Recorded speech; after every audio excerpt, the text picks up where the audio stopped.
one could say that if you're upset over the defunding of police, but you're not upset over the defunding of the school and education system, you're a fool. And you probably don't even realize it because you were one of the sad folk whose schools were defunded as a child and you don't know any better. My first thought on defunding the police is, whoa, little extreme, no, maybe not. Maybe that's not the case. Maybe it's not extreme to defund the police, considering a vast majority of crimes that happen are nonviolent. So if you could take all the people who have nonviolent crimes, put them in a system that maybe doesn't involve the police that shoot people and the prisons that lock up people and throw them with rapists and murderers, overly aggressive people, it seems that we almost need an entire restructuring of the system altogether. Like, it's been known for decades that cannabis was made illegal by William Randolph Hearst because he didn't want to see his paper mills go out of business. Hemp had been introduced, it grew faster, was more sustainable, it was stronger than all the paper products that he had invested so much in. Instead of jumping ship and going with the hemp train, he used his influence in the media, because he owned a newspaper, to push the idea that cannabis made colored people want to rape women. It made people more violent. It's just reefer madness. Look it up. So we've known for decades that cannabis is not addictive, is not destructive of one's physical or mental capabilities, can be used as a substitute for fuel, paper products, clothing, building materials. It's actually still illegal in some states. In most states, it's still illegal. People can still go to jail for life for a plant that everyone knows is not only safe but beneficial to society. So clearly,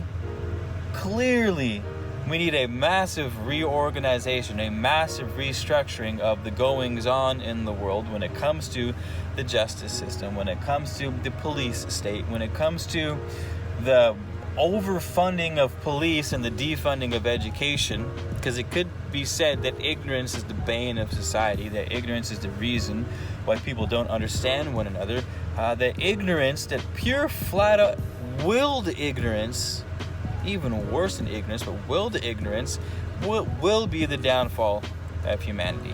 That in fact, people being more educated, being more learned on the access to resources, on how to manage their own lives, on how to manage their own finances and manage their own resources and connections and networking, will actually pave a way for a safer, more tolerant, more understanding, more knowledgeable society, in which we don't need police officers in the first place. Again, I don't know the stats behind crimes, behind does more police mean a safer society? I don't know that, but I do know for a fact that a stupid society, an ignorant society, is a dangerous one, because there is nothing more dangerous than ignorance, I can assure you that. Let me run that back one more time. There is nothing more dangerous than an ignorant society.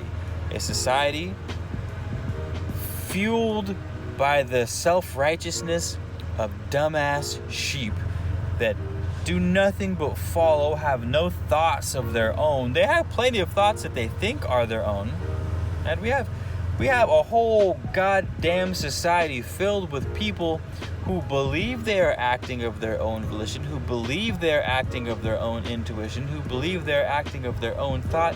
But again, they are uneducated dumbass by design, because the defunding of schools has been going on for quite some time now, who continually go through life being led by the shepherd, fearing the wolf, only to be eaten by the shepherd in the end. So I will end this video where we started. If you are outraged by the defunding of police, but not by the defunding of the education system, you are a fool, myself included, because my first thought was, whoa, we can't defund the police because the police protect us. And I also knew that the defunding has been going on of the educational system, so I was the fool included with the fools. I'm the fool, I pity the fool. But I have seen the lights. Be sure that you are not a puppet of willed ignorance, because there's people who don't know what they don't know. You can't blame those people who don't know what they don't know. How could you know something that you don't even know about? But then there's people who don't know things, that know better, but refuse to believe certain things. I brought up the cannabis thing, but we could say the same with any psychedelic substance. We know the benefits of peyote, of Cubensis, of ibogaine, of all of these various plants that don't have addictive traits, that don't cause physical harm or mental harm to the body, and in fact have been proved time and time again to do exactly the opposite of that, to benefit the body, to benefit the mind. And again, the population knows this. And again, the population doesn't bat an eye when they see their brethren and sistren being arrested by the tens of thousands by an over-policed, undereducated, dumb, sheep-driven, that somehow think they're making their own decisions population. And again, it all comes down to a lack of education, an overabundance of ignorance, by a generation that's been fed the same lie over and over again long enough to make that lie become a truth. As I believe it was the famous Henry Kissinger, who was in charge of the Nazi Party and their propaganda, said, and I quote, "Tell a lie often enough and people will believe it as truth." I'm paraphrasing, I can't remember it word for word. I don't know what you guys want from me. I'm trying to help me help you, you guys. Help me help you. All right, Keith out. Peace out. I'll see you guys soon. All right, take it easy.